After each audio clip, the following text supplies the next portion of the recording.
sorry, I got ran out of recording time. So once I do all that, then I know I can tackle this job and I'm ready for it because I was talking about doing my homework. The next one is leverage your special talents. And you want to ID special areas of uniqueness and become really good in those areas. If you're really good with talking to people and persuading them to purchase something in sales, then that's what you need to focus on. Don't be over in the logo design room for your company trying to create a logo if you're not even a good artist. Pick what you are good at, recognize what you're good at, and then go with that. You can find that out by asking some questions like, what am I good at? What comes easy to me? What do I enjoy the most? And if you answer those questions, you'll probably know exactly what you need to be focusing on, those key areas, and making yourself great in those areas.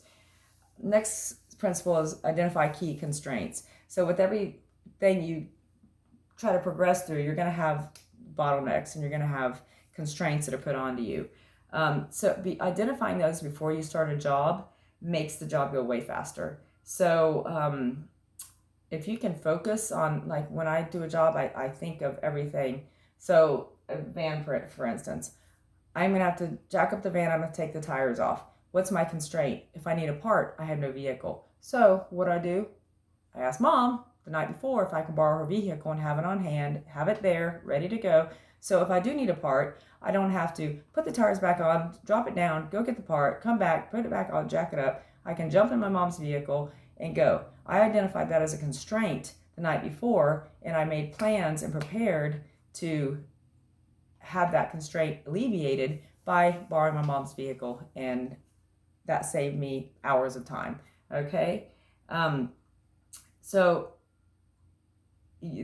doing this, that increases your productivity more than any other activity you can do, more than getting ready ahead of time, before anything. If you identify your constraints and alleviate them before you start the problem, before you start the task, that eliminates that increases your production. Okay? You need to apply the 80-20 rule to constraints also, just like you do with the 80-20 rule on what's most important. If you have a list of constraints in a job, apply the 80-20 rule to the most important constraint and the constraints that are not going to be as important. It's very important to don't ID the wrong constraint. There's a saying that if you're climbing up the ladder to success, make sure it's leaning against the right building. So make sure you identify the right constraint to attack first. Okay. Number 12, in chapter 12, he talks about take it one oil barrel at a time.